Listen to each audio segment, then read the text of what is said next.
ইহুদি চক্র আমার নবীকে শুধু দুনিয়াতে আঘাত করে নাই, রওজা পাকে শোয়ার পরেও নবীজির দেহ মোবারক সরাইয়া নেওয়ার জন্য ইহুদি চক্র শয়তানি করেছিল। কিভাবে? মদিনার ঘটনা। নবীজি রওজা পাকে শুইয়াছেন, ইহুদি চক্র তিনজন ইহুদি বলুন কয়জন? তিনজন ইহুদি একবারে সুরতে হুজুর, বড় হুজুর, টুপি দাড়ি পাঞ্জাবি, কোরআন শরীফ তসবিহ, নামাজের বিছনা সহ সোনার মদিনায় ঢুকছে।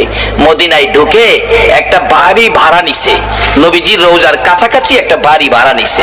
ভাড়া নিয়ে সারাদিন মানুষের দেখায় তারা আল্লাহ ওয়ালা ইবাদত করে, ইবাদত ছাড়া কিছুই করে না। কিন্তু রাত্র হলে ওই বাড়ির ঘরের ভিতর থেকে গর্ত করে করে নবীজির রওজার দিকে আগাইতেছে, নবীজির দেহ মোবারক রওজার থেকে সরাইয়া নিয়ে যাইব। এই ইহুদিরা, তোমরা যার ভক্ত হইছো আপনারা ফাইসালা দিবেন। একটা মুসলমানের সন্তান কি ওই ইহুদির ভক্ত, রোনাল্ডোর ভক্তের পরিচয় দেওয়া উচিত হবে? মাটি করতে করতে করতে করতে সারা রাত ঘুমায় না, মাটি করে মাটি কাছে বিছে রাখে না, অনেক দূরে নিয়ে পাহাড়ের নিচে ফেলায় দেয়, অনেক দূরে, কেউ যাতে বুঝতে না পারে। অনেক দিন মাটি করার পর নবীজির রওজা পাকের কাছাকাছি চলে গেছে। আর যদি একটা দিন করতে পারে নবীজির পাও মোবারক বাহির করে ফেলবে। তখনকার সময়ের বাদশাহ জঙ্গি নুরুদ্দিন, ওই এলাকার শাসনের ভার তার হাতে ছিল। নবীজি স্বপ্ন যুগে এই তিনজন লোককে দেখাইয়া বলতেছে, ও বাদশাহ জঙ্গি নুরুদ্দিন, এই তিনটা লোক ইহুদি, তারা এইভাবে মাটির নিচ দিয়ে চক্রান্ত করে গর্ত করে আসতেছে আমাকে সরাইয়া নেওয়ার জন্য, তুমি তাদেরকে প্রতিহত করো। স্বপ্নে দেখছেন, উঠে বসে গেলেন, কি দেখলাম?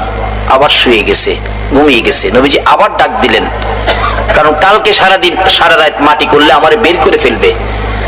জঙ্গি নুরুদ্দিন, ঘুমিয়ে গেছো? আমি ডাকলাম শুনলা না?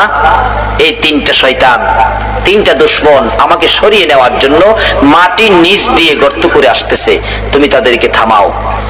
নুরুদ্দিন উঠে বসে কিছুক্ষণ চিন্তা করলেন, রাত্র গভীর, কি দেখলাম? আবার শুয়ে গেছে। তিনবারের মাথায় রাসূল একটু কষ্ট মনে বলছে, নুরুদ্দিন আমার কথাটা শুনলা না? তুমি আর শুইতে পারবে না, বিছানায় পিঠ লাগাইতে পারবে না, তুমি মদিনায় যাও। বাদশা জঙ্গি নুরুদ্দিন রাত্র গভীর পাগলা ঘন্টা বাজাইছে, তার সৈন্যরা দৌড়ে আসছে। কি ব্যাপার বাদশা, রাত্রে পাগলা ঘন্টা কেন বাজালেন? দুইটা চোখের পানি গাল বেয়ে বেয়ে ছেড়ে দিছে।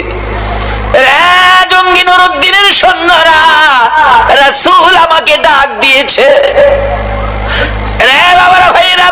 আজকে যারা এই মাহফিলে বসে আছো, কোন দিন জানি আমার নবী তোমাদের সাথেও স্বপ্নের দেখা দিয়া দেয়। বাবারা, আসুন আমরা জঙ্গি নুরুদ্দিনের কাছে যাই। জঙ্গি নুরুদ্দিন চোখের পানি ছেড়ে বলে, চলো চলো তোমরা মদিনায় যেতে হবে, রাসূল আমাকে ডাক দিয়েছে। ঘটনাটা কি সেটা বলে নাই। সমস্ত সৈন্য লইয়া, অনেক মাল সামান খাদ্য লইয়া রওনা হয়ে গেলেন মদিনায়। প্রথমত সকালবেলা মদিনায় যাইয়া মদিনার শহর আগে ঘেরাও করেছে। ঘেরাও, একটা মানুষ যাতে মদিনার বাহিরে যাইতে না পারে।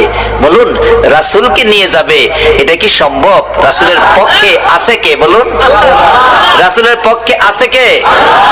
ওই ইহুদি চক্র এইভাবে আমার নবীকে সরিয়ে নেওয়ার জন্য চক্রান্ত করেছো।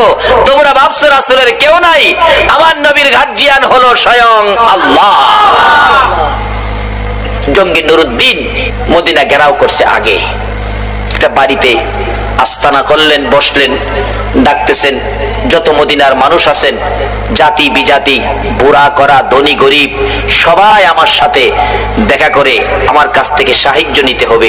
মতান্তরে আমার আয়োজনে তোমাদের খানা খাইতে হবে, না হয় আমার সাথে মুসাফা করতে হবে। এমন একটা ঘোষণা দিয়ে দিলেন। লোকজন বাদশা জঙ্গি নুরুদ্দিনের ঘোষণা তো সবাই আসতেছে। আয়েশা দেখা করলেন, কেউ সাহায্য নিলেন, কেউ নিলেন না, ধনী যারা। এভাবে সবার সাক্ষাৎ শেষ, কিন্তু নবীজি যাকে স্বপ্নে দেখাইছিল তাদেরকে পাওয়া যায় না। একজন মুরব্বীকে ডেকে বললেন, বাবা মদিনায় কি আরো কোনো মানুষ বাকি আছে যারা জঙ্গি নুরুদ্দিনের সাথে দেখা করে নাই? মুরব্বীরা বলেন, বাদশাহ জঙ্গি নুরুদ্দিন 3 জন লোক আছে, তারা মেহমান আল্লাহওয়ালা, আর আল্লাহওয়ালা তারা বিদেশি, তারা তো সাহায্য নেয় না, বরঞ্চ আরো মানুষকে সাহায্য দেয়। বাদশাহ বলেন, তাই নাকি? হ্যাঁ, লোকটি আসে নাই? তাদের কাছে লোক পাঠাইলেন, তাদেরকে আসতে বলো। তারা বলছে, আমরা বাদশার কাছে যাব কেন? বাদশা সাহায্য দিবে, আমরাই তো আরো সাহায্য মানুষকে দেই, আমরা যাব না। বাদশার কাছে বললে বাদশা কথা আসে না, না তাহলে আমি নিজেই যাব। বাদশা নিজেই গেলেন, যাইয়া ঘরের দরজায় দাঁড়াইয়া দেখে একজন নামাজ পড়ে, আরেকজন কোরআন শরীফ পড়ে, আরেকজন তসবিহ টিপে। এ হুজুর কইলাম বাইরে গেছে, আইবো কইলাম, চট্টগ্রামও আইবো, বিস্তারিত আর কইলাম না, আইবো। তাদের কাছ থেকে ঈমান বাঁচাইতে হলে একটাই পক্ষ, নবী মুহাম্মদ রাসূল, নবীর ভালোবাসার প্যাকেটে ঢুকে যান। বাদশা জঙ্গি নুরুদ্দিন ঘরের দরজায় তাদের দেখে একটা হুঙ্কার মারলেন, কে তোমরা? নামাজির নামাজ ছুটে গেছে, কোরআন পড়বে, কোরআন পড়া বন্ধ, তসবিহ হাত থেকে পড়ে গেছে।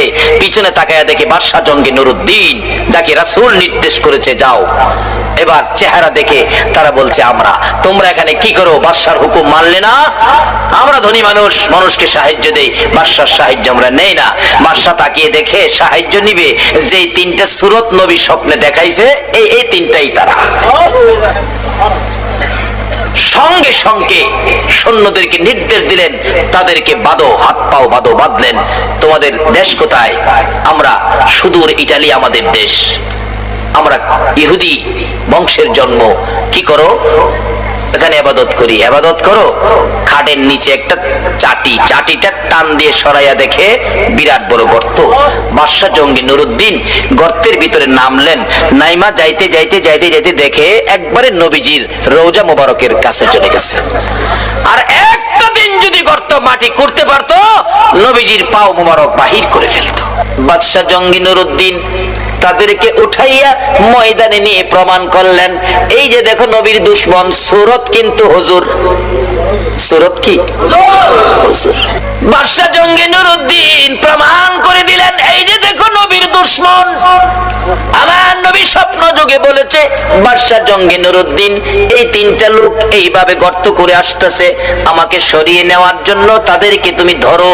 এই যে পেলাম, এই যে দেখেন আপনারা গর্ত করে নবীজি রওজার পাশে চলে গিয়েছিল। এরপরে বাদশা জঙ্গি নুরুদ্দিন নির্দেশ করলেন, নবীজির রওজার চারপাশে নিচ থেকে গর্ত করে, গভীর গর্ত করে, সীসা ঢালাই করে একটা বাউন্ডারি দাও। সীসা ঢালাই, যাতে কোনো শত্রু এই আক্রমণ আর কোনোদিন না করতে পারে।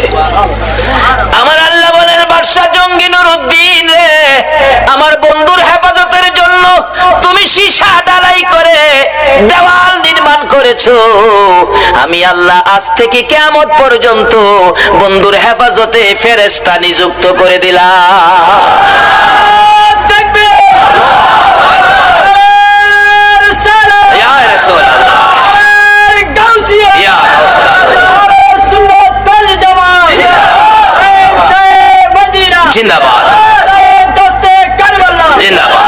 বাবারা ভাইয়েরা, মদিনার পরিবেশ, মক্কা যদিও আমাদের এই কেবলা, কিন্তু যারা দেখেন মক্কায় ফেরেশতা নিযুক্ত করে নাই, মদিনায় ফেরেশতা নিযুক্ত হওয়াতে যারা হজ করতে গিয়েছেন, যারা মদিনায় চাকরি করতেছেন, আমি আপনাদের কাছে আবদার রাখবো, মদিনার পরিবেশ আর মক্কার পরিবেশ এক না কিছু ব্যবধান আছে? মদিনার পরিবেশ এত শান্ত, আল্লাহু আকবার বলো, কিন্তু মদিনায় শান্ত পরিবেশ, মক্কায় হাউকাউ। কোন কোন এলাকায় আছে ঢাকা গুলিস্তানের মতো দোকানদারিরা দোকানদারি করে, 500 টাকা দাম চাই, 50 টাকা হলে বিক্রি করে। মদিনায় বিক্রি 45 টাকা দামের একটা পাঞ্জাবি, 45 টাকা। আমি বারবার বলছি, ওয়াহেদ কালাম আখের কালাম, মানে একটা শেষ কথা কও। এ ডাকতেছে, ইয়া হাজি ওয়াহেদ কালাম আখের কালাম, কোনো কথা নাই, এক কথা, কোনো কথা নাই। আর মক্কায় দেখি 500 টাকা দাম চাই, 50 টাকা বিক্রি করে না। আচ্ছা, যে বেচারা এই জিনিসের আইডিয়া নাই, হ্যাঁ তো 500 করে মিনিমাম 300 কইব, তাহলে হ্যারে ঠগাইলো না?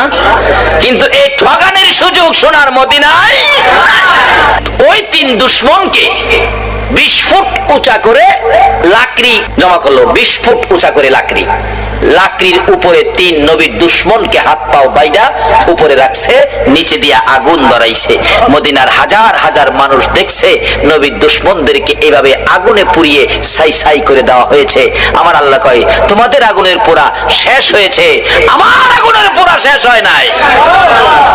আজকে সেই ইহুদি চক্র, রোনাল্ডোর আকৃতি তোমরা মুসলমানের সন্তান চুল রাখতে পারো না। আল্লাহ আমাদেরকে নবীর আশেক পাগল হওয়ার তৌফিক দেখ, সকলে বলুন আমিন। বলতেছিলাম কেন পাগল হবেন না? আমার নবী 3 দিন পর্যন্ত ওই সিজদায় পড়ে কান্দে। কথাটা খেয়াল আছে নি? মদিনার ছেলেরা সকালবেলা তালাশ করে রাসূল পাওয়া যায় না, মহিলারা পর্যন্ত তালাশ করে পাওয়া যায় না, মার কোলে শিশুরা পর্যন্ত মার স্তনে মুখ লাগায় না, বেড়া বকরি দুম্বাগুলো রাসূলের খবরে ঘাস পানিতে মুখ দেয় না। যুবকেরা খেলাধুলা বন্ধ করে দিয়েছে। বাবা যুবকেরা গো, কারা আজকে সেই মাহফিলে বসে আছে গো? বাবা হাসাইন আর হুসাইন 2 ভাই জান্নাতি যুবকদের সর্দার হবে গো। ওই হাসাইন হুসাইনের ভালোবাসায় যদি বসে থাকো, আমার আল্লাহ হাসরের ময়দানে হাসাইন আর হুসাইনের নেতৃত্বে তোমাদেরকে জান্নাতি বানাইয়া দিবে। আমার নবী কাঁদতেছে। 2 দিন পার হয়ে যায়, 2 রাত পার হয়ে যায়, 3 দিন যেদিন পার হয়ে যাবে, মদিনায় কারো চুলায় আগুন জ্বলে না, কারো পেটে খাবার যায় না, মার কোলের শিশুরা পর্যন্ত মার স্তনে মুখ লাগায় না। দুধ খাওয়াইতে চাইলে মা বাচ্চারা চোখের পানি ছেড়ে বুঝাই, মা গো দুধ খাবো না গো মা, বলো আগে আমার রাসূলের খবর কি? যুবকগুলো মার পায়ে সালাম করে বিদায় নেয়। মা বিদায় দাও গো, না জানি কোন মুনাফিকের আমার নবীকে ধরে নিয়ে গেছে। মা জীবনের বিনিময় হইলেও গো আমরা রাসূলকে উদ্ধার করে নিয়ে আসবো। মা গো এই উদ্ধার ক্ষেত্রে যদি আমাদের মৃত্যু হয়ে যায়, মা দুঃখ নিও না, দেখা হবে হাসরের ময়দানে। যুবকেরা বেরিয়ে গেছে, নবীর আশেক পাগলেরা বেরিয়ে গেছে, মহিলারা পর্যন্ত বাড়ি বাড়ি একজন আরেকজন মহিলার কাছে খবর জানতে চাইতেছে। 3টা দিন যে দিন পার হয়ে যাবে, আবু বকর উমরের জীবনী লেখে মদিনার শেষ প্রান্তে পাহাড়ের পর পাহাড় পার হইয়া যাইয়া দেখে এক জাক রাখাল বসে বসে টেনশন করতেছেন। রাখালেরা রে, তোমরা কিসের টেনশন করো? রাখালেরা, তোমরা কোত্থেকে আসছো? আমরা আসছি মদিনা শহর থেকে। তোমাদের নাম কি? আমার নাম আবু বকর, আমার সাথে ওমর, আমরা 2 জন। তোমরা কিসের টেনশন করো?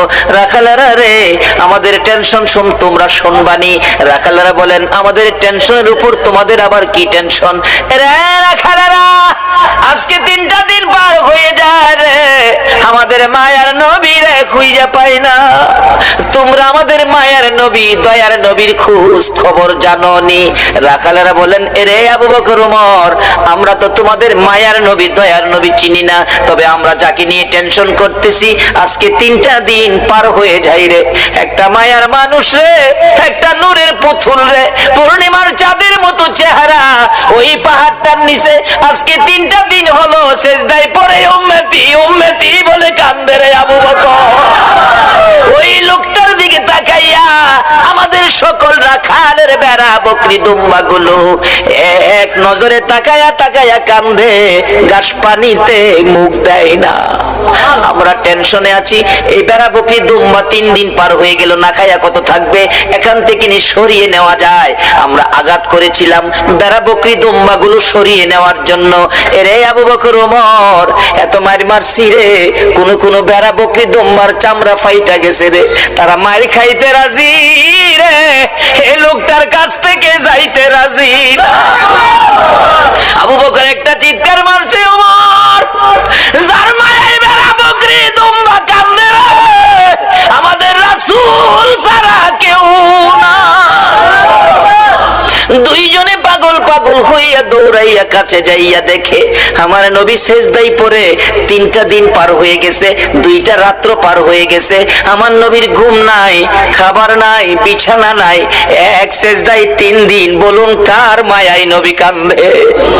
আরে দয়ালো নবী প্রেমের ছবি আর আসবে না জগতে, আমার দয়ালো নবী প্রেমের ছবি আর আসবে না। হাসর দিনে উম্মত বিনে, হাসর দিনে যাবে না নবীজি বেহেশতে, দয়ালো নবী প্রেমের ছবি আমার দয়ালো নবী প্রেমের ছবি আর আসবে না। 63 সাল জিন্দিগি কাছে বলে উম্মতি, 63 সাল জিন্দিগি কাছে বলে উম্মতি, এখনো কান্দে শুয়ে মদিনাতে নবী, এখনো কান্দে শুয়ে মদিনাতে, দয়ালো নবী প্রেমের ছবি আর আসবে না জগতে, আমার দয়ালো নবী প্রেমের ছবি আর আসবে না। আমার নবী 3টে দিন পার হয়ে যায়, আপনার আমার ব্যথায় নবী কান্দে। আবু বকর পাশে দাঁড়িয়ে ডাকতেছে, ইয়া রাসূলুল্লাহ 3টা দিন পার হয়ে গেল গো, আমি আবু বকরকে বুইলা কেমনে রইলেন? আপনি মক্কা থেকে হিজরত করে মদিনায় যাবেন 6 মাস আগে আমার কানে খবর দিয়েছিলেন, আজকে 3টা দিন পার হলো, শহর থেকে বেরিয়ে মদিনার পাহাড়ে চলে যাবেন, একটু খবর আমারে দিলেন না। হুজুর বুঝেছি উম্মতের ব্যথা লইয়া বুঝি কান্দেন। নবী গো আর কাঁদতে হবে না, আমি আবু বকরের তামাম জিন্দেগীর নেকি আপনার উম্মতের জন্য দান করে দিলাম। আমার নবী আবু বকরের কথায় মাথা উঠাবে না, আমার আল্লাহ যদি ফায়সালা না দেয় নবী শুনবে না। ওমর ডাকলেন, আমি সব নেকি দান করে দিলাম, মাথা উঠায় না। দুইজন একজনের দিকে আরেকজন তাকায়, রে আবু বকর। আবু বকর ডাকে ওমর, কেমনে রে নবীরে মদিনায় নেওয়া যাবে? ওমর একটা ফায়সালা দিলেন মদিনা নেওয়ার জন্য। কি করতে পারি? আসো আমরা মদিনার থেকে অনেক সাহাবী মিলে আসি নবীর দরবারে। শত শত সাহাবীরা ডাক দিলে নবী মাথা উঠাবে, সাহাবীদের জন্য নবীর অনেক মায়া আছে। এবার ডাকতেছে ওমর, রে আবু বকর তুমি ডাক দিলা, আমি ডাক দিলাম, মাথা যখন উঠায় না রে, সাহাবীরা ডাকলে নবী মাথা উঠাবে না। এমন একজন ব্যক্তি, এমন 2জন ব্যক্তির নাম আমি ওমর বলবো, আমার মন কয় তারা ডাক দিলে নবী মাথা উঠাবে। কার কথা বলবি? আবু বকর বলতেছেন। ওমর বলে, রে আবু বকর আমি একদিন দেখেছি মসজিদে নববীর বারিন্দায় নবীজি বসে আছে, কোত্থেকে জানি 2 ভাই হাসাইন আর হুসাইন দৌড়া এসে নবীজির গলায় ধরে ডাকতেছে, নানা গো নানা, নানা গো মদিনার ছেলেরা ঘোড়া দৌড়াই গো নানা, আমরা 2 ভাইয়ের মন চাই ঘোড়ার উপরে উঠতে, আমরা একটা ঘোড়া কিনা দিবেননি? আমরা 2 ভাইকে ঘোড়া দৌড়াইবার সুযোগ করে দিবেননি? আমার নবী বলেন, তোমাদের বাবার কাছে মার কাছে যাও, টাকা দিলে ঘোড়া কিনা দিব। 2জন জবাব দেয়, বাবা কোত্থেকে দিবে গো নানা? বাবার কাছে বলেছিলাম একটা টাকাও নাই, মার কাছে গিয়েছিলাম, মা বলেন চুলায় আগুন জ্বলে না।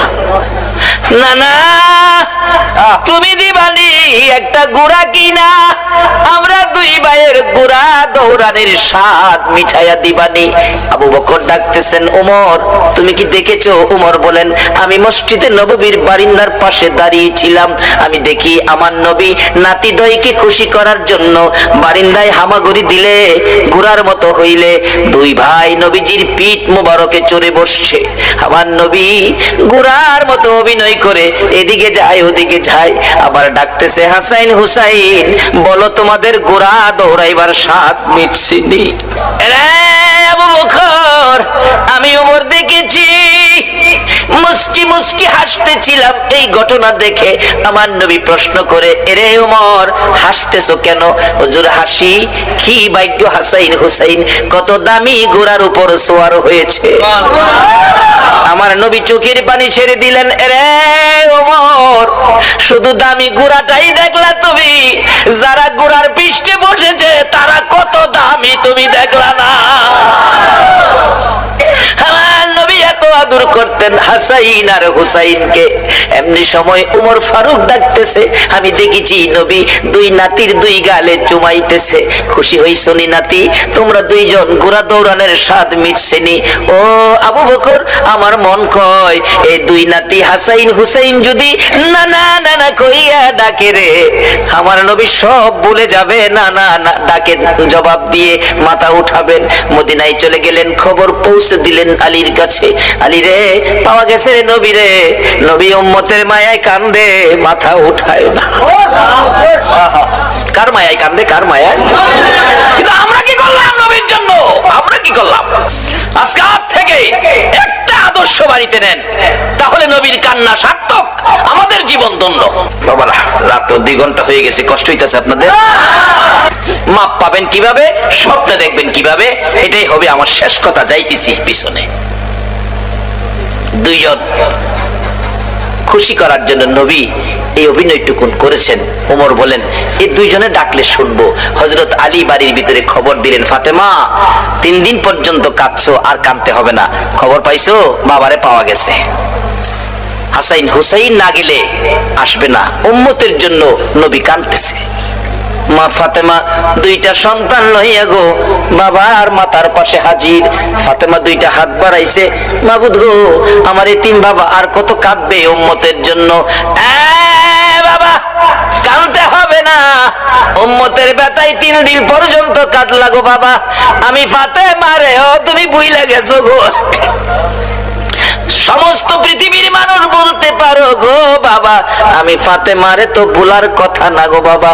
বাবা গো, উম্মতের মায়ায় বুঝি ফাতেমার কথাও ভুলে গেছো বাবা। আর কাঁদতে হবে না, আমি ফাতেমা কথা দিলাম আপনার উম্মতের জন্য। আমি ফাতেমা তামাম জিন্দেগীর নেকি আমি দান করে দিলাম। রে মা বোনেরা, তোমাদের জান্নাতি মহিলাদের সর্দারিনী জীবনের সব নেকি যদি তোমার আমার জন্য দান করে, এই ফাতেমার জীবনী কিনা ঘরে নেওয়া মহিলাদের দরকার আছে কিনা? এটা নিত না তো। নিব ভট্টাচার্যের লেখা উপন্যাস। মিথ্যা বলছি? শিক্ষিত শিক্ষিতা যুবক যুবতী, যুবকদের রুমে ঢুকলে এই কিসিমের কিছু ভয় পাওয়া যায়। একটা যুবক রুমে আমাকে থাকতে দিল এক মাহফিলে। বালিশের কোনায় নিচে দিয়ে একটা বইয়ের কোনা বাহির হয়ে রয়েছে। ভাবলাম মুসলমান যুবকের রুম, হয়তো উহুদের জমিনের কোনো কাহিনী, হয়তো নবীজির জীবনী হয়তো এখানে পাওয়া যাবে, গাউসে পাকের জীবনী পাওয়া যাবে। টান দিয়া বাহির করে দেখি বইটার মধ্যে লেখা তোমার আমার ভালোবাসা। আল্লাহর কসম করে বলছি, এই বালিশটার নিচের বইটাই লেখা তোমার আমার ভালোবাসা। তুমি কার লেখা ভালোবাসা পড়তেছো? এটা তোমার মুসলমানদের জন্য এটা শুভ লক্ষণ নয়। মাগো ও যুবতীরা, উপন্যাস পড়ে রাত্র কাটাইও না। কোন যুবতী মহিলা ফজর আযান পড়ে এটা উপন্যাস পড়ে, কপালও কি আছে আল্লাহই জানে। যদি রাত্র কাটাইতে হয় কিছু পড়ে, ফাতেমার জীবনী পড়ে বইটা ফাতেমার জীবনীটা পড়ে রাত্র কাটাও। কাল কিয়ামতে খাতুনে জান্নাত ফাতেমাতু জাহরার সাথে তোমার হাসর হয়ে যাবে। না হয় পবিত্র কোরআন শরীফ পড়ে রাত্র কাটাও, তোমার জীবন ধন্য হয়ে যাবে। কিন্তু এক বর্তমান বাংলার সমাজ ধ্বংসের দিকে যাচ্ছে। উপন্যাস পড়ে ফাতেমার জীবনী কিনে নেয় না, উহুদের জমিনের ঘটনা কিনে বাড়িতে নেয় না। একটা মহিলাও বলতে পারবে না একটা ফাতেমার জীবনী ঘরে আছে, দেখাইতে পারবে না। বলতেছিলাম যে ফাতেমা তামাম জিন্দেগীর নেকি আপনার আমার জন্য দান করে দিয়েছে, তারপরও নবী মাথা ওঠায় না। আপনার আমার ব্যথায় নবী কান্দে, ফাতেমার কথাও নবী শুনে না। হাসাইন হুসাইন দুইজন দাঁড়িয়ে আছে। মা ফাতেমা ডাকে, বাবা গো তোমরা দুইজন ডাক দাও গো, দেখি তোমরা ডাক দিলে নি আমার বাবা মাথা উঠায়, আর কত কাঁদবো, 3টা দিন বাবার পার হয়ে গেছে। দুইজন দুই দিকে নানা কইয়া ডাকতেছে। হুসাইন ডাকতেছে, নানা গো দুনিয়ার সব মানুষ বলতে পারো গো নানা, আমি হুসাইন রে কেমনে বইলা গেলা গো না। যে হাসাইন আর হুসাইনের মায়াই আমার নবী হাসাইন আর হুসাইনকে দেখতে গেলেন খাতুনে জান্নাত ফাতেমাতুজ জাহরার ঘরে। যাইয়া দেখে দুই ভাই ঘরে নাই। ফাতেমার চোখের মধ্যে পানি ঝরতেছে। নবী জিজ্ঞেস করে, ফাতেমা রে কেন এইভাবে কান্দো? আমার নাতিরা কই? দুই নাতি না দেখলে আমার শান্তি লাগে না। ফাতেমা বলেন, বাবা গো আমি কাঁদতেছি কোন ব্যথায়। ঘরের পিছনে যাইয়া দেখেন গো বাবা, আজকে 3টা দিন পার হয়ে গেল, আমি ফাতেমার চুলায় আগুন জ্বলে না। আপনার আদরের দুই নাতি না খাইয়া থাকতে থাকতে পেটের খিদার যন্ত্রণায় ঘরের পিছনে গলাগলি করে নানা নানা কইয়া কাঁদতেছে গো বাবা। আমার নবী পিছনে যাইয়া দেখে গলাগলি করে নানা নানা কইয়া কাঁদতেছে। নানা গো পেটের খিদা গো নানা, সহ্য করতে পারি না। আমার নবী বেরিয়ে গেলেন। ঘুরতে ঘুরতে যাইতে যাইতে একটা ইহুদির বাগানে আমার নবী চাকরি নিলেন। কুয়ার থেকে পানি উঠাবেন, গাছের গোড়ায় পানি দিবেন, পানি উঠাবেন, 1 বালতি পানি 8টা, 1 বালতি পানি 3টা করে খেজুর, এইভাবে 8 বালতি পানি উঠাইয়া হাসাইন হুসাইনের মায়ায় আমার নবী বাগানে চাকরি পর্যন্ত নিয়েছে। এই ভালোবাসার হাসাইন হুসাইন কষ্ট পাবে, এই কাজ আপনারা কইরেন না। আমার নবী 8 বালতি পানি উঠাইয়া 9 বালতি পানি ভরাইয়া টান দিলে রশি ছিঁড়ে বালতি কুয়ার ভিতরে পড়ে গেছে। ইহুদি দৌড়ে আসছে, পানি উঠাও পানি উঠাও। রশি ছিঁড়ে বালতি পড়ে গেছে, কি দিয়ে উঠাবো? ছিঁড়ে গেছে। হ্যাঁ না তুমি ছিঁড়ে ফেলছো? আমার নবীরে কয়, নবী বলে ছিঁড়ে ফেলছে। আমার নবী বলেন, ইহুদি রে আমি ছিঁড়ি নাই, ছিঁড়ে পড়ে গেছে। এই পর্যায়ে 1 কথা 2 কথা রাগ হইয়া নিষ্ঠুর ইহুদি, যেই নবীর চেহারায় জীবনে কোনদিন মশা মাছি বসে না, আমার নবীর গাল মুবারকে ইহুদি থাপ্পড় লাগাইয়া দিছে। আমার নবী একটা চিৎকার মারছে, ইহুদি রে পেটের খিদা রে, আমার নাতিরা 3 দিন পর্যন্ত খায় না, আমি রাসূল খাই নাই রে। 3 দিন না খাইয়া গালের গোশত শুকাইয়া গেছে রে ইহুদি, আমার গালে থাপ্পড় দিছস, বল তোর হাতে ব্যথা পাইছস নি? ইহুদি বলেন, কার গায়ে হাত তুললাম গো, আমি মারলাম, আমার জিগায় ব্যথা পাইছিনি। আমার নবী ডাকে, এর ইহুদি আমার 8 বালতি পানির বিনিময় 24টা খেজুর দিবি? হ দেব, দে। আমার হাসাইন আর হুসাইন কান্দে পেটের খিদায়। 24 খেজুর লইয়া নবী রওনা হলেন, চলে যাবেন নাতিদের খাওয়ানোর জন্য। আমার আল্লাহ কয়, জিবরাইল রে আমার বন্ধুর কানে খবর দে, বলদু যেন কুয়ার ভিতর থেকে বালতি উঠাইয়া দিয়ে আসে। জিবরাইল ডাহে, হুজুর যাইতাছেন গা? বালতি উঠাইবো কে? বালতি তো কুয়ার ভিতরে সিরা পড়ছে, কিভাবে উঠাবো? কিছু তো নাই, উঠাবো কি দিয়া? জিবরাইল কে, হুজুর কিছু লাগে না, যেখানে রাহমাতুল লিল আলামিন আছে এখানে কিছুই লাগে না, আপনি কুয়ার ভিতরে হাত দিয়া বালতিরে ডাক দেন। সুবহানাল্লাহ, আসতে কইলেন? পৃথিবীর এমন কোন শক্তি আছে এই মৃত বালতি ডাক দিলে হাতে আইব? কিন্তু আমার নবীর হাতে আইব। আমার নবী ভিতরে হাত দিয়া ডাকতেছে, বালতি বালতি রে আয়, আমি নবীর হাতে আই। আমার নবী ডাক দিতে দেরি, কুয়ার ভিতর থেকে বালতি নবীর হাতে আসতে দেরি হলো না। উঠাইয়া ইহুদির সামনে দিলেন, এই লাও তোমার বালতি দিয়ে গেলাম। বলুন মৃত বালতি নবী ডাক দিলে এই নবীর হাতে আসবে কিনা? যদি বিশ্বাস করতে কষ্ট হয়, চলুন আমরা একটুখানির জন্য মদিনায় যাই। যাবেন? যাবেন মদিনায়? চলুন না ঘুরে আসি। ছেড়ে দে নৌকা মাঝি যাব মদিনায়, বলুন ছেড়ে দে নৌকা মাঝি মদিনাতে কান্দে নবী উম্মতের মায়ায়, মদিনাতে কান্দে নবী উম্মতের মায়ায়, মদিনায়, ছেড়ে দে নৌকা মাঝি যাব মদিনায়, ছেড়ে দে নৌকা মাঝি যাব মদিনায়। মদিনায় যায় দেখেন, যারা হজ করতে গেছেন, ছোট্ট একটা চিহ্ন আছে, জায়গাটার নাম লেখা আছে উস্তুনে হান্নানা, মৃত খেজুরের গাছ। নবীজি মসজিদে নববীতে মিম্বরের পাশে হেলান দিয়ে খুতবা পড়তেন। যেদিন মিম্বর পাকা হইছে, শুকনা খেজুরের ডাল গাছ উঠায় ফেলাই দিছে, পাকা মিম্বরে দাঁড়াইছে, নবী খুতবা দিবেন, কিন্তু নবীর কানে কান্নার আওয়াজ আসতেছে, কে যেন এতিমের মতো কান্দে, মা বাবা হারা এতিম। রাসূল বলেন, সাহাবীরা দেখে তো কে কান্দে, আমার কানে কান্নার আওয়াজ আসতেছে। সাহাবীরা কই, ইয়া রাসূলুল্লাহ, রাসূল সামনে, আমরাও সামনে, কান্নার তো কোনো কথা না, আমরা রাসূল পাইলে তো খুশি, আমরা তো কাঁদতে পারি না। রাসূল বলেন, আমার কানে কান্নার আওয়াজ আসতেছে। সাহাবীরা বেরিয়ে গেলেন, তালাশ করে দেখে মসজিদের পাশে মরা শুকনা খেজুরের গাছ কাঁদতেছে। মরা শুকনা খেজুরের গাছ যদি কান্তারে, মরা বালতি নবীর হাতে আইতে পারে না? পৃথিবীর কোন দলের আলেম উস্তুনে হান্নানার ঘটনা অস্বীকার করার ক্ষমতা নাই। ডাকতেছে গাছটাকে লইয়া, ইয়া রাসূলুল্লাহ, এই যে শুকনা লাকড়ির সমতুল্য গাছটা কাঁদতেছে। রাসূল জিগায়, এ খেজুরের গাছ, তুমি তো মৃত, কাঁদতেছো কি ব্যাপার? খেজুর গাছের কান্না আরো বাড়ছে। হুজুর, কাঁদতেছি আপনার মায়ায়, ভালোবাসায়, আমার ভালোবাসায়। হুজুর, আমি যে ব্যথিত হয়ে গেছি, আমি যে পুরা কপাল হয়ে গেছি, এতদিন রাহমাতাল লিল আলামিন নবীর পিঠের সাথে লেগে থাকতাম, আজকে মিম্বর পাকা হওয়াতে আমারে ফালাই দিছেন। নবী গো, আপনার বিরহের ব্যথায় আমি কাঁদতেছি। মৃত গাছ মানুষের মতো কথা কয়। রাসূল বলেন, তাই নাকি? হ্যাঁ। ও খেজুরের গাছ, তুমি কাঁদো না, আমি রাসূল তোমার জন্য দোয়া করে দেই, তুমি একটা জীবিত খেজুরের গাছ হয়ে যাবে। আচ্ছা, আমরা নবীর দোয়ায় মৃত গাছ জীবিত হইব নি? পৃথিবীর এমন কোন শক্তি আছে মৃত গাছ জীবিত করতে পারে? একমাত্র পারে নবী মুহাম্মদ।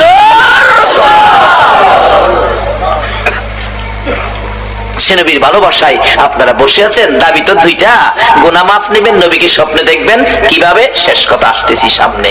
এবার রাসূল বলতেছেন, দোয়া করে দেই, একটা জীবিত খেজুরের গাছ হয়ে যাইবা। উস্তুনে হান্নানা খেজুরের গাছ কই, হুজুর এই দোয়া চাই না, চাই না কইও না, কিয়ামত পর্যন্ত হায়াত পাইবা। হুজুর এই দোয়া চাই না, শোনো, বরকতের খেজুর হইব, 12 মাস খেজুর, কোন সিজন লাগবে না, 12 মাস খেজুর থাকবো আমি দোয়া করে দিলে। নবীর দোয়ার মধ্যে এই বরকত আসেনি?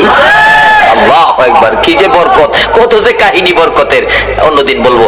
এবার ডাকতেছে, আমি দোয়া করে দেই, বরকতের খেজুর থাকবে 12 মাস। হুজুর এই দোয়া চাই না, চাই না কইও না, কিয়ামত পর্যন্ত আমি দোয়া করে গেলে এই বরকতের খেজুর সমস্ত পৃথিবীর উম্মতেরা খাইবো ঠিক, কিন্তু গাছের খেজুর কমাইতারতো না। সারা পৃথিবীর মানুষ খাইলেও খেজুর কমতো না। উস্তুনে হান্নানাকে, হুজুর এই দোয়া চায় না। আমার নবী ডাকে, আমি বললাম তুমি সেই দোয়া চাও না, বলো তোমার কি আকাঙ্ক্ষা, কি দোয়া চাও?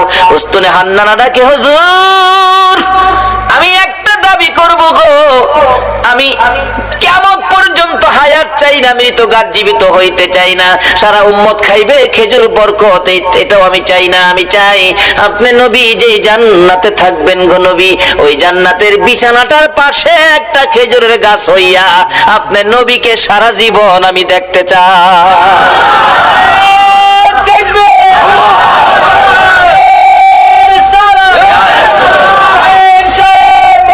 জিন্দাবাদ,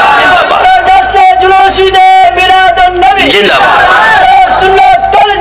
মাশাআল্লাহ, মাশাআল্লাহ, মাশাআল্লাহ, মাশাআল্লাহ, আল্লাহ কবুল করো, সকালে বলো না আমিন। আমার নবী ডাকছে, ও সাহাবীরা, এই উস্তুনে হান্নানাকে মানুষের মতো কবর দিয়ে দাও, দাফন করে দাও। যেখানে দাফন করা হয়েছে এখানে চিহ্নিত আছে উস্তুনে হান্নানা, নবীর ভালোবাসার মরা গাছ। এখানে 2 রাকাত নামাজ পড়লে নবীর ভালোবাসার মরা গাছের কাছে আল্লাহ পাক তার গুনাহ মাফ করে দেয়। মরা গাছের নিচে যদি 2 রাকাত নামাজ পড়লে গুনাহ মাফ দেয়, আর নবীর ভালোবাসা লইয়া সরাসরি যদি 2 রাকাত নামাজ পড়ি, আল্লাহ কি আমরারে মাফ দিবে না?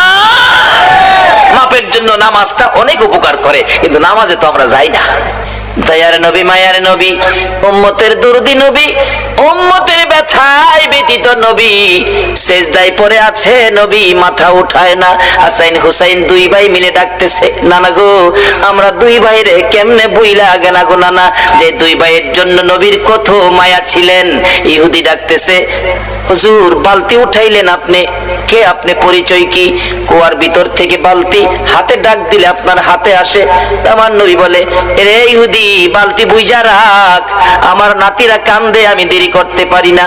দৌড়ায় বাড়িতে চলে গিয়ে হাসাইনকে এক পাশে হুসাইনকে আরেক পাশে বসাইয়া আমার নবী দুইজনের মুখে খেজুর তুইলা দিতেছে আর ডাকতেছে, হাসাইন হুসাইন রে দুনিয়াতে কষ্ট করলা, কিছু খাবারের ব্যবস্থা করে দিলাম, হাসরের ময়দানে তোরা দুই ভাইয়ের প্লেট আগে আসবে রে নাতিরা, তোমরা দুই ভাইয়ের পাশে পাশে সবাই খাবার পাবে, তোমাদের প্লেটের আগে আমার আল্লাহ কাউরে খাবার দিবে না। কষ্ট করো নাতিদয়, কষ্ট করো, আমি রাসূল তো তোমাদের পক্ষে আছি। এই কথা শুনে শান্ত হলেন, খেজুর খাইতেছেন। এদিক দিয়ে ইহুদি ডাকতেছে, কার গায়ে হাত তুললাম? যিনি কুয়ার ভিতরে হাত দিলে মৃত বালতি হাতে আসে, আখিরি নবী ছাড়া কেউ হবে না। ভুল করেছি, অন্যায় করেছি, কার সাথে বেয়াদবি করলাম? নিজের হাত নিজে কূপ দিয়া কাইটা ফেলাইছে। কার সাথে বেয়াদবি করছিস? বেহুশ পতিকেরা যাচ্ছে, কুয়ার থেকে পানি উঠাইয়া মাথায় পানি দিলে জ্ঞান ফিরছে। কি হলো তোমার? হাত কাটা কেন? কে কাটছে? ও পতিকেরা, আমার আখিরি নবীর দরবারে লইয়া যা। যাইয়া ডাক দিলে হাতটা কাটা, হাতে লইয়া গেছে। নবী বেরিয়ে আসছেন, আয়েশা দেখে ওই ইহুদি, আমরা যদি হইতাম আগে হেরে সাইজ কিরা লইলাম হইলে। নবীর আদর্শ কত সুন্দর। ইহুদি তোমার হাত কাটা কেন? কেন তোমার এই বিপদ, এত কষ্ট, রক্ত ঝরতেছে? হুজুর হাত রাসূলের সাথে বেয়াদবি করেছে, আমি হাত কেটে ফেলেছি। রাসূল বলেন, কি করলা তুমি? হুজুর বলুন বেয়াদবির ক্ষমা পাবনি। আমার নবী বলেন, ক্ষমা পাবি রে, একবার যদি কালিমা পড়ে আমার পক্ষে আইসা যা। যত বড় অপরাধী হো, আমার নবী যদি তোমার পক্ষে যায়, আমার আল্লাহ বলছে মাফ করে দিব। এবার ইহুদি বলেন, সুযোগ পাইছি যখন মাফ পামু, হাতটা নিয়ে জোড়া লাগাই তারি দেখি। নবী গো কালিমা পড়মু, আমার হাতটা যদি জোড়া লাগাই দিতারেন। পারবো নি আমরা নবী? পারবো। আল্লাহ কো, জিবরাইল বন্ধুর কাছে যাও, কোনো ভয় নাই, খালি কো হাতটা লাগাইতো, বাইরে আমি করুম। নবীজিকে দাও, কাটা হাত দাও, হাত হাতে লাগাইছে, একটা ব্যান্টিজ করছে, বিসমিল্লাহির রহমানির, বিসমিল্লাহর ব্যান্টিজ দিয়া একটা মুছ দিছে, হাত আগের চাইতে শক্ত হয়ে গেছে, টানে খুলে না। সঙ্গে সঙ্গে আমার নবীর কদম মুবারকে পড়ে ডাকতেছে, আর দেরি নয়, নবী গো বেয়াদবির ক্ষমা করে দেন, আর মধুর কালিমা পড়াইয়া মুসলমান বানাইয়া দেন। যে নাতিদয়ের জন্য আমার নবী ইহুদির বাগানে কুয়ার থেকে পানি পর্যন্ত উঠাইছে, এই নাতিরা ডাকে, নানা গো মাথা উঠান গো নানা, 3 দিন হলো আমরা পানিটাও খাই নাই আপনার ব্যথায়, নানা উঠুন মদিনায় শহরে যায়, আপনাকে নিয়ে আমরা 2 ভাই খানা খাবো। আমার নবী মাথা উঠায় না, 2 জন মাথা উঠাইয়া আমার দিকে তাকাইছে, মা গো আমার নানা উম্মতের পাগল গো, আমরা 2 ভাইরও শুনে না। যে নবী হাসাইন হুসাইন মা ফাতেমার ডাক শুনে না, আপনার আমার ব্যথাই এই নবীর পক্ষে যাওয়া, বলুন আমাদের দরকার আছে কিনা? কেন নবীর পক্ষে যাবেন না? নবী শুধু নিজেই কষ্ট করে নাই, দেখুন আদরের নাতিদয়কে পর্যন্ত কোন পথে দিয়েছে। এবার খাতুনে জান্নাত ফাতেমাতুজ জাহরা বলেন, হাসাইন হুসাইন রে আয়, তোরা আমার 2 জন কলিজার টুকরা, আমি মায়ের সামনে তোরা দাঁড়া। 2 জন মায়ের সামনে দাঁড়াইয়া মার চেহারার দিকে তাকিয়ে আছে। মা 2টা হাত বাড়াইয়া আমার নবীর দিকে তাকাইয়া ডাকে, মাউত আমার এতিম বাবারে আর কত কত কান্দাই ভাই, আমি ফাতেমা সইতে পারি না গো মাবুদ, আর আমি সহ্য করতে পারি না। এতিম বাবা 3 দিন হলো খাবার নাই, ঘুম নাই, গোসল নাই, আরাম নাই, উম্মতের ব্যথায় কান্দে। মাবুদ গো কত কাঁদবে গো আমার বাবা, আর কাঁদতে দিব না। আমি মা হইয়া 2টা হাত বাড়াইলাম, আমার 2টা সোনার পুতুল, আমার 2টা কলিজার টুকরা হাসাইন আর হুসাইন আমার বাবার উম্মতের নাজাতের জন্য আমি কুরবানি করে দিলাম। আমার আল্লাহ জিব্রাইলকে পাঠাইলেন, জিব্রাইল রে যা আমার বন্ধুর কাছে যা, বন্ধুর কানে খবর দে, বন্ধু যেন আর না কান্দে, বন্ধু যেন না কান্দে, বন্ধুর উম্মতের নাজাতের জন্য মায়ের দোয়া কবুল, মায়ের দোয়া কবুল। কার দোয়া কবুল? কার দোয়া কবুল? মায়ের দোয়া কবুল রে জিব্রাইল, বন্ধুর কানে খবর দে, ফাতেমা সন্তান কুরবানি করেছে, মা দোয়া করে কুরবানি দিয়েছে, আমি আল্লাহ কবুল করেছি, বন্ধুরা আর কাঁদতে হবে না। বন্ধু যেন নাতিদেরকে লইয়া মদিনায় ফিরে যায়, নাজাতের ফায়সালা আমি আল্লাহ করেছি। এই ঘটনার পর মায়ের দোয়ায় আপনার আমার নাজাতের জন্যই হাসাইন হুসাইনের এই বিপদ হয়েছিল। আজকে আমাদের জন্য নবীও কষ্ট করে আদরের নাতি দয়কে পর্যন্ত বিলীন করে দিলেন। আমরা কি সে নবীর আদর্শে যাইতে রাজি আছি? যে মার দোয়া কবুল হয়, মার সাথে সম্পর্ক পরিষ্কার করতে রাজি আছি? কই কেউ তো করলেন না। সন্ধ্যার সময় বাড়িতে যাওয়ার সময় এই মার জন্য কেউ কিছু নিছেন? মা কি খাইলে খুশি হয় কেউ কি চিন্তা করছেন? নিজে খাইয়া নিজের ছেলে মেয়ের লেগে প্যাকেট করে মারেও দেখাইছে না, নিয়া বিবির হাতে দিছে, খাওয়াইলেও উচিত ছিল মার হাতে দেওয়া। আর বর্তমান সময়ের যুবক বিবির হাতে দেয়, দাওয়াত দিলে দিবেন, না দিলে নাই। আসল কথা কয়ে দিবেন, উচিত ছিল কার হাতে দেওয়া? যদি মার হাতে দিয়ে মাকে খুশি করতে পারো, বাবাকে খুশি করতে পারো, রাসূল হাদিস শরীফে ওয়াজ করেছেন, বিররুল ওয়ালিদাইনি আফদালু মিনাস সালাত ওয়াস সাদাকাত ওয়াস সাওমি ওয়াল হাজ্জি ওয়াল উমরাতি ওয়াল জিহাদি ফি সাবিলিল্লাহ। রাসূল বলছে একটা লোক নামাজ পড়ে, সদকা করে, রোজা রেখে, হজ করে, উমরা করে, আল্লাহর রাস্তায় জিহাদ করে যেই নেকি লইয়া বাড়ি যাইতেছে, আরেকটা লোক মা বাবার খুশির উদ্দেশ্যে বাড়িতে যাওয়ার আগে, বাসায় যাওয়ার আগে, রাত্র 10টা বাজে, বাসায় যাওয়ার আগে ভাবতেছে মাল লেগে কিনিমু, পকেটে হাত দিয়া দেখে মাত্র 20টা টাকা, কিনিমু মাল লেগিয়া। ফলের দোকানের সামনে দাঁড়ায় জিগায় দোকানদার, এক হালি কমলা, 4টা কমলার দাম কত? দোকানদার কয় কমলা 4টার দাম 12টা নিবেন? হ, 50 টাকা। হাত দিয়া দেখে পকেটে মাত্র টাকা 20টা। টাকা হাতে লইয়া 2টা চোখের পানি ছেড়ে দিছে। আল্লাহ গো, ইচ্ছা ছিল মা বাবার লেগা 4টা কমলা নিমু, আমার টাকা নাই। দোকানদার জিগায়, ভাইজান কাঁদতেছেন কেন? দোকানদার রে, রাসূল বলেছে মা বাবারে সন্তুষ্ট করতে, 4টা কমলা যদি নিতে পারি মা বাবা খাইয়া খুশি হবে রে, কিন্তু টাকা নাই, মাত্র 20 টাকা। 4টা নেওয়া দূরের কথা, 2টা নিলেও আমার টাকা হয় না, 25 টাকা দরকার। দোকানদার কয় মাল লেগে নিবেন? দেন 5 টাকা কমই দেন, 2টা কমলা নেন। 2টা কমলা লইয়া বাড়িতে যাইয়া বিবির ঘরে গেল না। আল্লাহু আকবার বলো।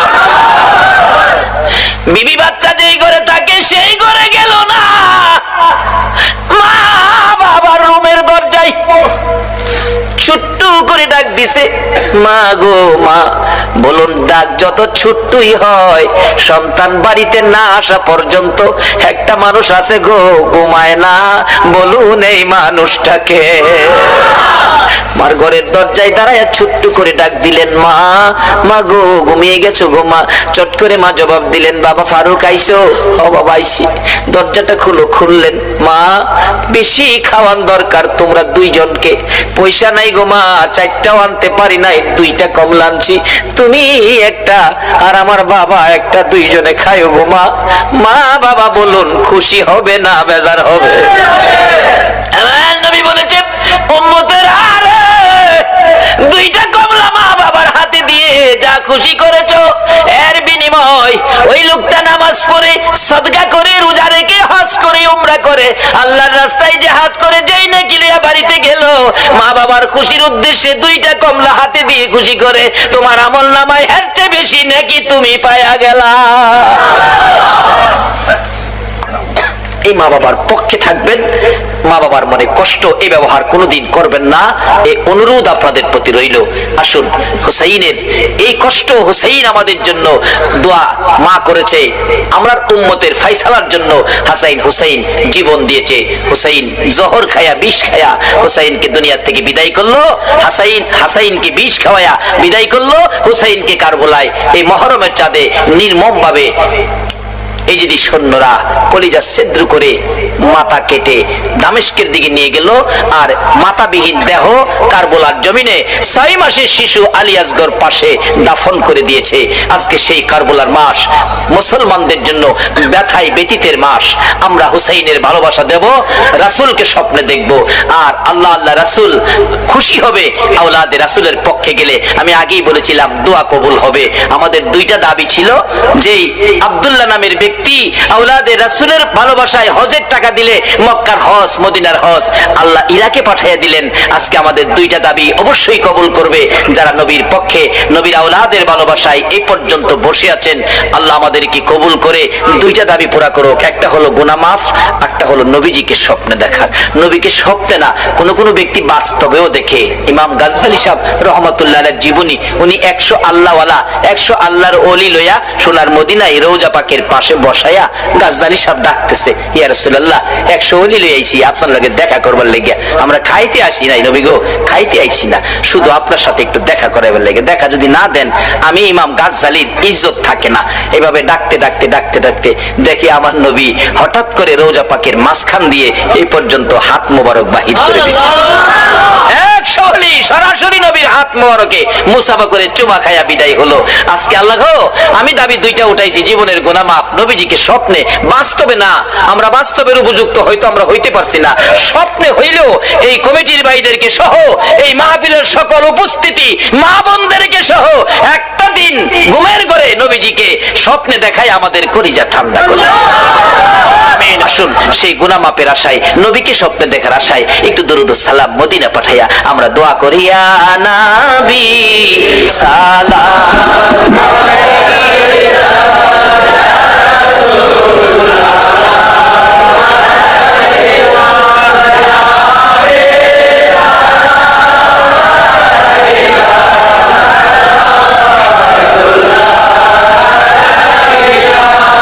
নবীজি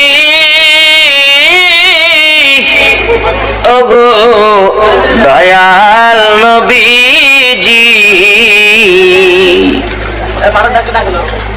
মোদের এতিম বানাইয়া আছো গো মদিনায় লোকাইয়া, ডাকি যে বাংলায় দাঁড়াইয়া দেখো না একবার আসিয়া, ইয়া নবী সালাম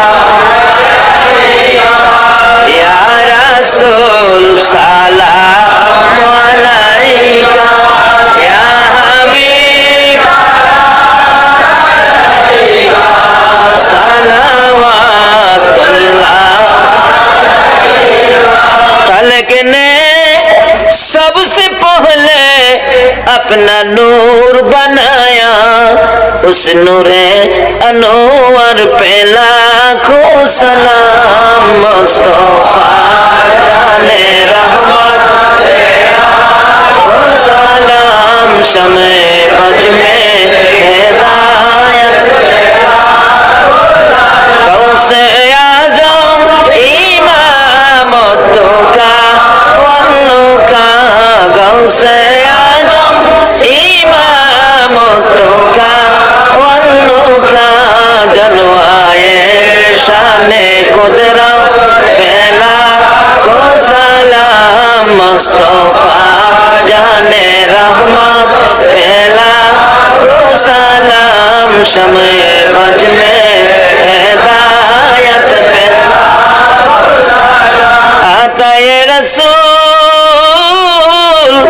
खाजाए खाजेगा, खाजा गरीबे नवाज, उस मोइनुद्दीन मिल्ला पहला को सलाम मुस्तफा जाने रहमत पे लाखो सलाम शम्ए बज में हिदायत पे बेजाए रब मेरे दुरूद सलाम बरगुजीदा नबी पर अपने मुदाम बलगल उला बिकमालिही कशफत दुजा बिजमालिही हसनत जमीओ खसालिही सल्लो। আল্লাহ যেন আমাদের জীবনের গুনাহ মাফ দিয়ে নবীজিকে স্বপ্নে দেখাইয়া আমাদের কলিজা যেন ঠান্ডা করে দেয়। তার আগে প্রত্যেকে ইস্তিগফার পাঠ করুন। আস্তাগফিরুল্লাহ রাব্বি মিন কুল্লি যামবি ওয়া আতুবু ইলাইহি লা হাওলা ওয়ালা কুওয়াতা ইল্লা বিল্লাহিল আলিয়্যিল আযীম। আস্তাগফিরুল্লাহ রাব্বি মিন কুল্লি যামবি ওয়া আতুবু ইলাইহি লা হাওলা। এখন দোয়া চাইছে আফজাল হোসেনের ছেলে মোহাম্মদ আরিফ হোসেন, ফয়সাল, মেয়ে আয়েশা আক্তার, পিয়া SSC পরীক্ষার্থী দোয়া চেয়েছেন। একটা বাবা দোয়া চাইছে সন্তানের জন্য এবং মেয়ে পরীক্ষার্থী মেয়ের জন্য। যাদের সন্তান আছে সকলের জন্য আমি দোয়া করব, তবে এই ব্যক্তিটা ব্যক্তিগতভাবে দোয়া চাইছে, তার জন্য দোয়া করা আমাদের দরকার আছে। আসুন দোয়া করি। তাবারুক আসতেছে আপনাদের সামনে, কমিটির লোকেরা আপনাদের হাতে পৌঁছাবে। আপনারা তাবারুকের দিকে লক্ষ্য না দিয়ে মোনাজাতে নিয়ে আমরা দুই বাজেট পাইছি এদিকে লক্ষ্য রাখবেন। সেই জন্য আমি আপনাদেরকে অনুরোধ করব তাবারুকের দিকে লক্ষ্য নয়, দোয়ার দিকে লক্ষ্য। ও মা বোনেরা বলুন, আপনারা তো তাবারুক পাইতেছেন, মহিলারা কি বাড়ির ভিতর থেকে তাবারুক পাইবো? কেমনে পাইবো? এরা তো বাড়ি বাসা বাড়ি ঘুরতেছে, আপনারা কি বাসায় বাসায় যায় অন দিয়ে আইবেন তাবারুক? মহিলারা এত সবর, তাদের এত ধৈর্য, তাবারুক চায় না, তারা মাহফিলের বরকত চায়। তাহলে আমরা কেন তাবারুকের পাগল হব? তাবারুক দিবে কমিটি, আপনারা তাবারুকের দিকে লক্ষ্য না দিয়ে লক্ষ্য রাখেন মোনাজাতের দিকে। আসুন আমরা মোনাজাত করি। তার আগে কয়েক মুহূর্ত জিকির দরকার, আল্লাহকে ডাকবেন, এটা খারাপ কিছু না। সেকান্দর ভাই, সারোয়ার ভাই, তারা কি কমিটির লোক? অসুস্থ? সকলে দোয়ায় শরীক হন। আল্লাহুম্মা আমিন। রব্বানা যালামনা আনফুসানা ওয়া ইন লাম তাগফির লানা ওয়া তারহামনা লানাকুনান্না মিনাল খাসিরিন। রাব্বিরহামহুমা কামা রাব্বায়ানি সাগীরা। রাব্বিরহামহুমা কামা রাব্বায়ানি সাগীরা। রব্বুল আলামিন, নবী গো, ও নবী, তোমার আদরের উম্মতেরা, প্রভু গো, তোমার আদরের বান্দারা, মায়ার নজরে তাকিয়ে দেখো 2:45 বাইজা গেছে, তোমার আদরের বান্দারা একজনও বাড়িতে গেল না, 2টা হাত তোমার কাছে বাড়াইয়া দিছে। মা, তুমি জিগাও না, এত রাত্রে তোমার বান্দা বান্দিরা কি আশা লইয়া হাত বাড়াইছে। আল্লাহ গো, দুনিয়ায় দেখছি সন্তান যদি মার কাছে হাত বাড়ায়, মা টাইনা কুলে নাই, 2 গালে চুমো দেয় আর বলতে থাকে আমার কাছে কেন হাত বাড়াইছো গো বাবা? ছেলেটা তো বুঝাইয়া বলতে পারতেছে না। মা ডাকতেছে, বলতে হবে না, তুমি হাত বাড়াইলে আমি মায়ের মন চাই আমার কলিজাটা খুইলা তোমারে দিয়া দিতাম। বাবার কাছে হাত বাড়াইলে বাবা টাইনা কুলে নেয়, 2 গালে চুমো দেয় আর পকেট থেকে 100 টাকা, যার সময় ভালো 500 টাকা নোট সন্তানের হাতে দিয়ে দেয়। মা বাবার মতো দরদি যদি সন্তানে হাত বাড়াইলে মা কলিজা চিরা দিতে চায়, বাবা 500 টাকার নোট দেয়। তোমার আদরের বান্দারা রাত্র 2:45 তোমার 99 ভাগ মায়ার দুয়ারে 2টা হাত বাড়াইছে গো আল্লাহ, তুমি তাদের হাতে কি দিবা গো? তাদের কি দিয়া তোমার 99 ভাগ মায়ার দুয়ারের ইজ্জত রক্ষা করো ভাগো আল্লাহ। মা বাবার মতো দরদি যদি সন্তান হাত বাড়াইলে মা কলিজা সিরা দিতে চায়, বাবা 500 টাকার নোট দেয়, তুমি তোমার বান্দারে আজকে কি দিবা গো আল্লাহ? কত মা বোনেরা ও হাত বাড়াইছে, কুলের শিশু ঘুম পাড়াইয়া বারিন্দায় বসে হাত বাড়াইছে। এই হাতগুলি তুমি কেমনে খালি দিবা গো? তুমি কেমনে খালি ফিরাইবা গো? ডাক্তার না আল্লাহ, এ আল্লাহ, তোমার বান্দারা আল্লাহ আল্লাহ কইয়াও ডাকছে গো, এ হাত তুমি কেমনে খালি দিবা? দুনিয়ায় দেখছি সন্তান অপরাধ করে মার কাছে মা মা কইয়া ডাক দিলে মা সব অপরাধ বুইলা যায়। বাবার কাছে অপরাধ করলে বাবা বাবা কইয়া ডাক মারলে বাবা অপরাধ সব বুইলা যায়। তোমার আদরের বান্দারা গুনাহ লইয়া তোমার আল্লাহ আল্লাহ কইয়া ডাকলো গো, তুমি কি আমাদের অপরাধ বুইলা গেছো না গো? কার জীবনে কত গুনাহ, কে মেয়ে, কে পুরুষ, কে যুবক, কে বুড়া, কে নামাজি, কে বেনামাজি, আজকের জন্য কিছুই জিগাইও না, জিগাই আমরা লজ্জা দিও না। এই মুহররমের চাঁদে এই আওলাদে রাসূলের ভালোবাসার উসিলায়, দুরূদ ও সালামের উসিলায়, এই পবিত্র মুহররমের চাঁদ ইমাম হুসাইনের কারবালার তাজা রক্তের উসিলায় আমাদের তামাম জিন্দেগীর গুনাহগুলো ক্ষমা করে দাও আল্লাহ গো। ক্ষমা যে চাইলাম, তুমি ক্ষমা করছো নি গো আল্লাহ, তুমি ক্ষমা করছো নি গো আল্লাহ। ক্ষমা যদি না করো বিজাতিরা বলবে মুসলমানের এত রাত কষ্ট করে ডাকলো আল্লাহ ক্ষমা দিছে না, তোমার আদরের বান্দার ইজ্জত থাকবে না। গুনাহ করেছি আমরা, ক্ষমা দিবা তুমি, সেই আশাই তো হাত বাড়াইছি, ক্ষমা করে দাও। ক্ষমা যদি না করো কবে জানি মৌতের চিঠিটা লইয়া আজরাইল আইসা যায়, কবে জানি বিছানার থেকে 4 জনে ধরে বাহির করে ফেলবে, এমন বাহির করবে গো আর ঘরের ভিতরে নিবে না। বড় মেয়েটা দৌড়ায় এসে বাবার বিছানা খালি দেখে বিছানায় পড়ে চিৎকার মেরে ডাকবে, বাবা এই বিছানা খালি করে কই গেলা গো বাবা? ছোট্ট ছেলেটা বাবার লাশের পাশে দাঁড়াইয়া ডাকবে, বাবা গো সাদা কাফন পরে কই যাইবা গো বাবা? আর কি জীবনে বাসায় আসবা না? আর কি আমাদের জন্য মজা আনবা না? আমরা কারে বাবা কইয়া ডাকবো? আমরা দি চিরদিনের জন্য এতিম হইয়া গেছি। ওই দিন আসার আগে আমরা যারা হাত বাড়াইছি আমাদের তামাম জিন্দেগীর গুনাহগুলো ক্ষমা করে দাও আল্লাহ গো। জীবনের গুনাহ ক্ষমার আসার দরখাস্তের পর আরেকটা দরখাস্ত করি, তুমি কিন্তু রাগ হইও না। তুমি যদি রাগ হও তোমার আদরের বান্দার মনের কথা কে শুনবে গো? হাজার হাজার মানুষ হাত বাড়াইছে, পর্দার আড়ালের মা বোনেরাও হাত বাড়াইছে, আমি জানি না গো কার মনে জানি কি দুঃখ, কি জানি ব্যথা, কার মনে জানি ব্যথা। হুজুর আমরা বড় ব্যথিত গো, আমরার মা নাই গো। কে জানি হাত বাড়াইছে, হুজুর আমরা বড় দুঃখিত, আমরার বাবা নাই গো, বাবা নাই।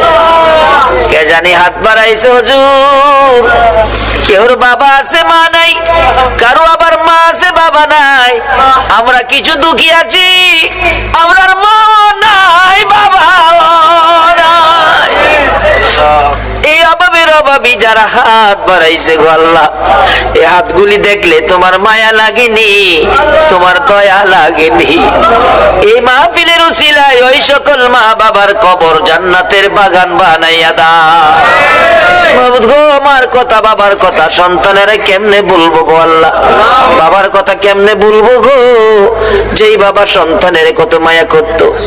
বাবা গরিব মানুষ, রিক্সা চালাই, ভ্যান চালাই, সকালবেলা বাহির হইছে, 7 বছরের ছেলেটা ডাক দিছে, আব্বু আব্বু গো আজকে বাড়িতে আসার সময় আমার জন্য খালি কমলাই নেবো বাবা। বাবা 8টা পর্যন্ত রিক্সা চালাইতো, 8টা পর্যন্ত রিক্সা চালাইয়া যা টাকা রোজগার হয়েছে বাসার প্রয়োজনীয় বাজার করে আর পকেটে টাকা নাই। বাবা চোখের পানি ছেড়ে দিছে, মাবুদ গো আমার ছেলে কমলার কথা কইছে, আমি বাবা হইয়া কেমনে খালি হাতে বাড়িতে যাইব।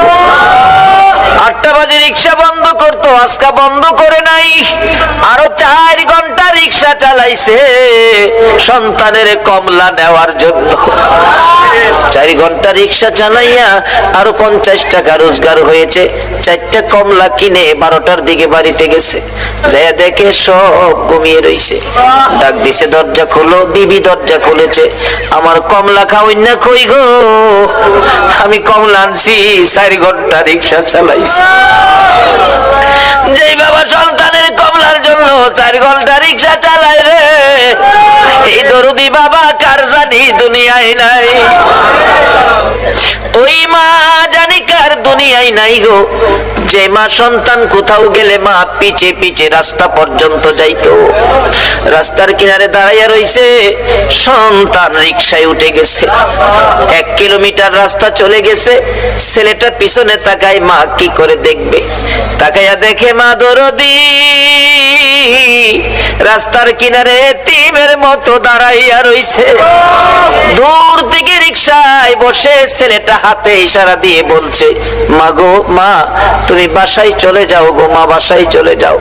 মা চোখের পানি মুছে আর ইশারার জবাব দেয়, বাবা রে আমারে বাধা দিস না রে, যতক্ষণ তোমার রিকশা দেখা যায় আমি বাসায় যাব। সন্তানের মায়ায় যে মা রাস্তায় দাঁড়াইয়া রিকশার পিছে তাকাইয়া থাকে গো। সন্তান কোথাও গেলে বাড়িতে আসতে 2টা বাজলেও দরজা খুইলা দাঁড়াইয়া থাকে গো। এই মা বাবা যার কবরে গো আল্লাহ আর দেরি কইরো না। এই মুহূর্তে ওই সকল মা বাবার কবর গুলো জান্নাতের বাগান বানাইয়া দাও। সেই ছেলেটা আমারে পাগল করে ফেলছে। একটা মাহফিল করেন, আমি অন্ধ মানুষ আপনার পিছে পিছে ঘুরতেছি। এই শীতে আমাদের এলাকায় মাহফিল হয়, আমি চট্টগ্রাম আসতে পারি না, একটা মাহফিল শুধু অন্ধ ছেলেটার মহব্বতে রাখছি। হ্যাঁ মাবুদ, একটা মাহফিলের জন্য চট্টগ্রাম আসতে হয়েছে। শীতের মধ্যে মাহফিল চট্টগ্রামে রাখি না, এলাকার মাহফিল করতে হয়। আল্লাহ গো, যেই মহব্বতে এই মাহফিলে আসলাম, এই কমিটির ভাইদেরকে অন্ধ ছেলেটা সহ তাদের বংশধর্মই মুরব্বী যারা কবরে, এই মাহফিলের উসিলায় সকলের কবর জান্নাতের বাগান বানাইয়া দাও। মাবুদ গো, এই মাহফিলের আয়োজন যারা করেছে, সাহায্য সহযোগিতা যারা দিয়েছে, বুদ্ধি পরামর্শ যারা দিয়েছে, দূর দূরান্ত থেকে যারা এই মাহফিলে আসছে, মাবুদ মা বোনদেরকে সহ একদিন আমার নবীরে ঘুমের ঘরে স্বপ্নে দেখাইয়া দিও গো আল্লাহ। নবীজিকে স্বপ্নে দেখাইয়া আমাদের সকলের কলিজা ঠান্ডা করে দাও গো আল্লাহ। আল্লাহ আমাদের মধ্যে যারা বিমার সেবা করে দাও। পর্যন্ত এই মাহফিল তুমি কায়েম রাখো গো আল্লাহ। এই মাহফিলে যারা আসবে, সাহায্য সহযোগিতা করেছে, করবে, সকলকে তুমি কাল কিয়ামতে নবীর গুদারায় উঠাইয়া ফুল সিরাতের ফুল পার করে দিও গো আল্লাহ। যতগুলো দরখাস্ত করলাম সবগুলি দরখাস্ত কবুল আর মঞ্জুর করো গো আল্লাহ। মাবুদ, মাহফিল শেষে যারা যেখানে যাবে সহি সালামতে পৌঁছাইয়া দিও গো আল্লাহ। মাবুদ, আজকের এই কমিটির ভাইদেরকে তোমার কুদরতি হাতে দিয়ে গেলাম। সকল এই যুবকদেরকে, অন্ধ ছেলেটা সহ সকলকে তুমি নেক হায়াত বাড়াইয়া তুমি আল্লাহ হেফাজতের প্যাকেটে রাখো গো আল্লাহ। মাবুদ গো, আমাদের সকলের অন্তরে আওলাদে রাসূলের ভালোবাসা, নবীর ভালোবাসা ভরপুর করে দাও গো আল্লাহ। রব্বানা তাকাব্বাল মিন্না ইন্নাকা আনতাস সামিউল আলিম ওয়া তুব আলাইনা ইয়া মাওলানা।